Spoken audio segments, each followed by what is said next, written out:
Good evening friends, I am doctor Neena Vijayvargiya, neuropsychiatrist and counsellor. क्या आपने अपने आसपास कोई इंसान ऐसा देखा है जो बार बार अपने हाथ धोता है, बार बार घर की सफाई करता है? घर में कोई भी अंदर आएगा तो वो वापस से घर धोएगा या शूज़ बार बार बाहर रखवाएगा, कपड़े चेंज करवाएंगे। क्या किसी को नहाने में बहुत लंबा समय लगता है, 1 घंटा 2 घंटा 3 घंटा? या वॉशरूम गया है तो वो वॉशरूम से 2 घंटे 3 घंटे तक बाहर ही नहीं आता क्योंकि उसे लगता है कि सफाई नहीं हुई है या कुछ तो रह गया है।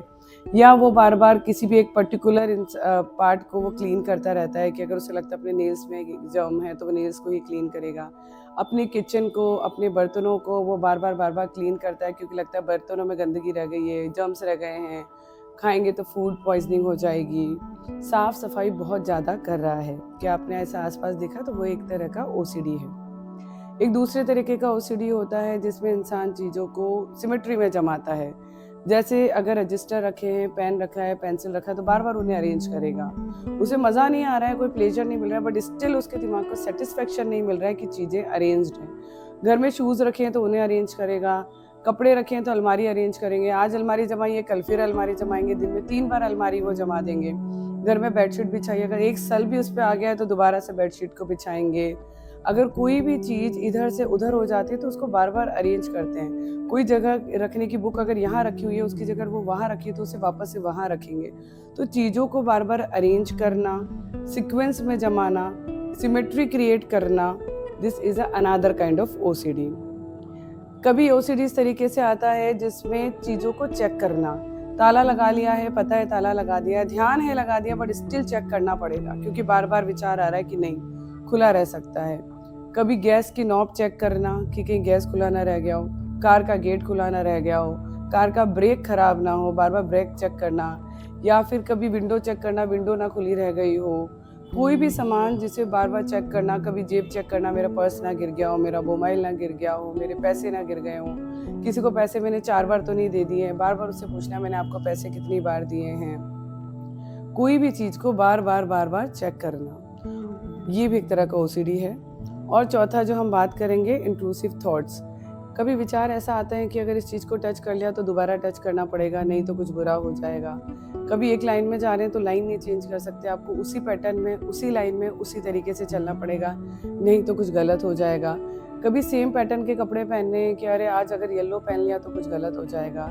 कभी ये नंबर आ गया, जैसे 13 नंबर बदनाम है, तो कहीं ये नंबर आ गया तो कुछ गलत हो जाएगा। उस नंबर को लेकर ओसीडी होता है। अगर किसी दिन 13 है तो सुबह से लेकर रात तक एंजाइटी, आज तो कुछ गलत होगा। तो कभी नंबर को लेके ऐसा फीलिंग आती है। कभी कोई आपने कलर पहन लिया कि नहीं ये कलर तो गलत था, अगर ये पहन लिया तो गलत हो जाएगा, वो इंसान उस कलर को चेंज करवा देगा। कभी कोई चीज़ देख ली कि नहीं ये तो नहीं देखनी थी, अगर वो देख ली तो एंजाइटी क्रिएट होकर बार बार सुबह से रात तक वही विचार आ देंगे। कई बार ये इंट्रूसिव थॉट इस तरीके से होते हैं कि किसी ने कोई बात बोल दी तो वो बात दिमाग से नहीं निकलती, हफ्तों वही बात, वही शब्द दिमाग में घूमते रहते हैं, बहुत कोशिश करने पे भी वो शब्द और विचार, वो बात दिमाग से नहीं निकलती। कभी कोई गाना होता है, सुन लिया तो वो बहुत दिनों तक वो गाना चलता है। कई बार हमें लगता है अच्छा वो तो हमारे भी चलता है, पर एक दिन गाना चले या थोड़ी देर तक चले, डेट इज़ ओके। पर बहुत दिन हो जाए, महीनों हो जाए, वही गाना ना चाहते हुए भी 24 घंटे अगर आपके दिमाग में घूमता रहे तो डेट इज़ ओसीडी। तो ओसीडी के बहुत सारे प्रकार हो सकते हैं, विभिन्न तरह की ओसीडी हो सकती है। ओसीडी इतने तरह की होती है कि जैसे एक पेशेंट आया, उसने एक रील देख ली जिसमें उसने कुछ एबनॉर्मल कंटेंट देख लिया, तो उसको उसी चीज़ का ओसीडी हो गया कि मुझे बार-बार यही करना पड़ेगा। मैं बता नहीं सकती उसने क्या देखा, तो उसे बार-बार एक अच्छे सभ्य इंसान को एक बहुत ही एबनॉर्मल बिहेवियर करना पड़ेगा।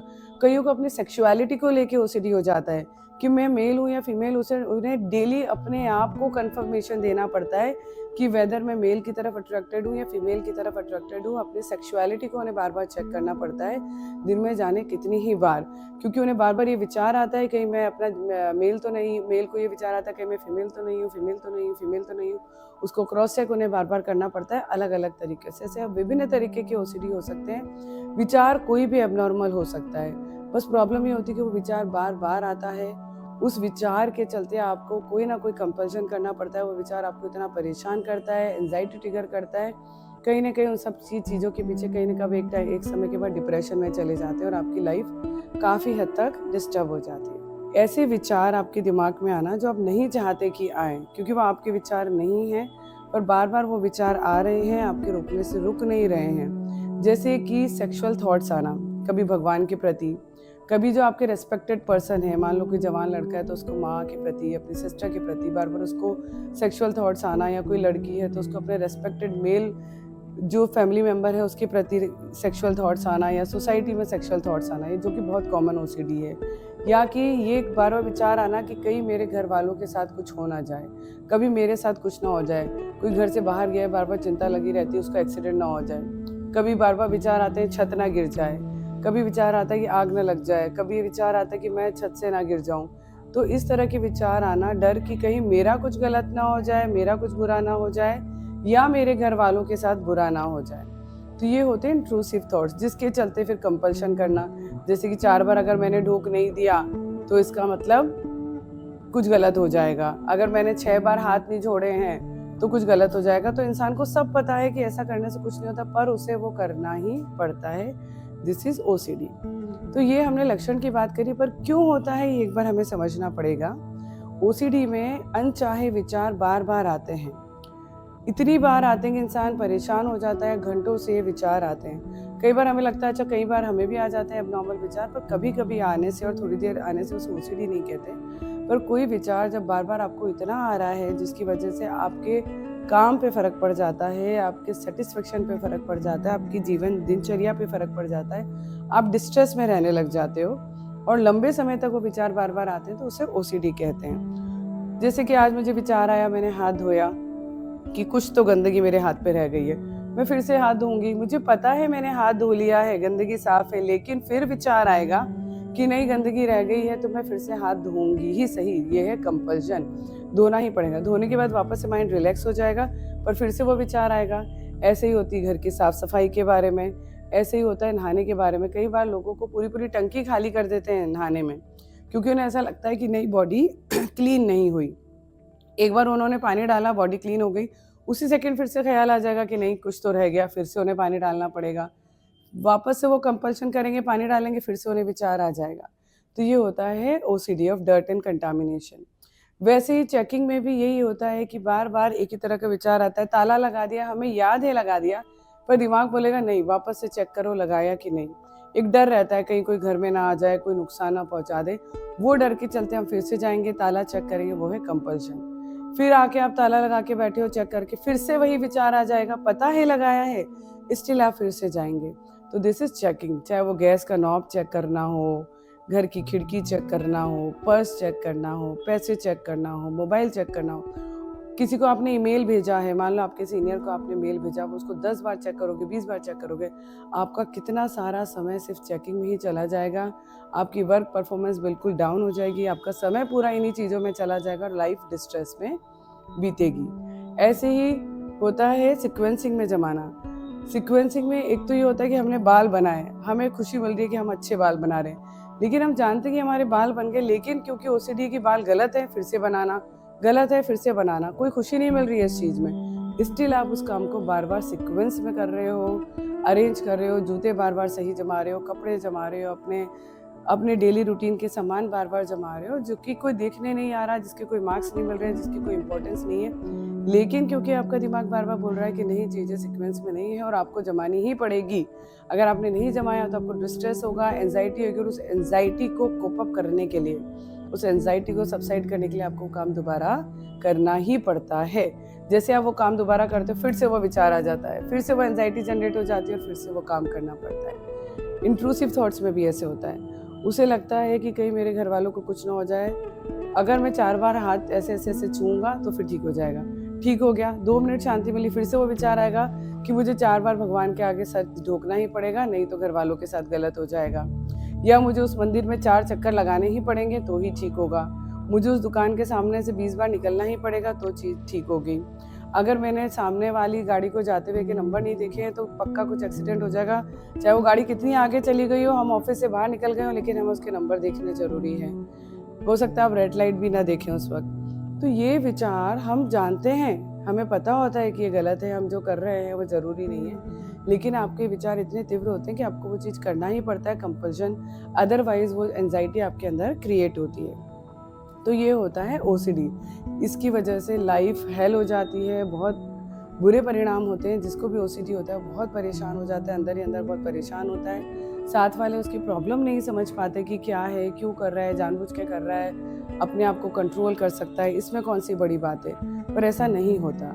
सब कहते हैं अरे हमें भी आते हैं विचार, कौन सी बड़ी बात है। पर कभी कभार विचार आना अलग चीज़ होती है, और ये विचार लंबे समय तक आना, तकलीफ देना और उनका रुकना नहीं। अगर एक दिन में 1 घंटा भी अगर आपका ओसीडी में जा रहा है और ये बीमारी 2 हफ्ते तक रह रही है, तो इसको प्योर ओसीडी बोलते हैं।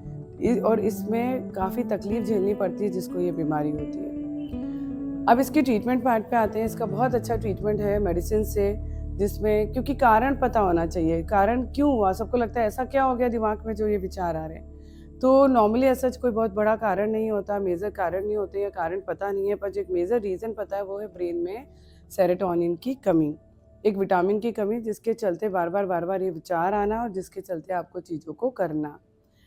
जब पेशेंट आता है हम उन्हें प्रॉपर असेस करते हैं, ओसीडी के लेवल देखते हैं और उसके बाद उसका ट्रीटमेंट शुरू करते हैं। जो ब्रेन में सेरोटोनिन है कम हुआ है उसको वापस से रिफ़िल करने का काम करते हैं मेडिसिन्स के थ्रू। और एक बहुत ही मेजर रोल होता है कॉग्निटिव बिहेवियर थेरेपी का, जिसमें साइकोलॉजिस्ट बहुत वर्कअप करते हैं उनके बिहेवियर पे कि कैसे वो अपने कंपल्शंस को कंट्रोल करें, कैसे वो अपने ऑब्सेशन, अपने थॉट्स पे काम करें। थॉट्स के आने पे जो एंजाइटी क्रिएट होती है जिसके चलते वो कंपल्शन काम करना पड़ता है, उसको कैसे काम डाउन करें, कैसे डिसेंसिटाइज करें, ये सब थेरेपीज़ में बताया जाता है। और कई बार जब ओसीडी बहुत ही ज़्यादा हो जाती है तो हमें बहुत ही ज़्यादा दवाइयों की मदद लेनी पड़ती है, उससे भी नहीं ठीक होता तो फिर हमें ईसीटी का इस्तेमाल करना पड़ता है, इलेक्ट्रोकन्वल्सिव थेरेपी। एंड अगर उससे भी नहीं ठीक होती है तो फिर brain surgery is the last option, क्योंकि कई बार ट्रीटमेंट रेजिस्टेंट ओसीडी होती है, कुछ भी दवा दे दो, कुछ भी थेरेपी कर दो, नहीं ठीक होती है, तब डीप ब्रेन स्टिमुलेशन करके एक सर्जरीज होती है जो हमें करनी पड़ती है। ओसीडी को अगर आप बहुत जल्दी पहचानते हैं और समय पे डॉक्टर के पास आते हैं तो ओसीडी ठीक भी जल्दी हो जाती है, कम दवाइयों में आराम मिल जाता है और थेरेपीज़ भी बहुत यूज़फुल होती है। अगर आप समय उसमें ज़्यादा बिता देते हो तो कहीं ना कहीं वो ट्रीटमेंट रेजिस्टेंट हो जाती है, क्योंकि वो ब्रेन को काफ़ी नुकसान पहुंचा चुकी होती है। तो जब भी अगर आसपास किसी को ओसीडी हो, आपको ओसीडी हो, तो इस चीज़ को समझें, इसको मजाक में ना लें, क्योंकि इससे आपकी पूरी लाइफ ख़राब हो रही है। और ये बहुत ही ख़राब बीमारी है, क्योंकि ख़राब इसमें यह है कि किसी को कुछ समझता नहीं है।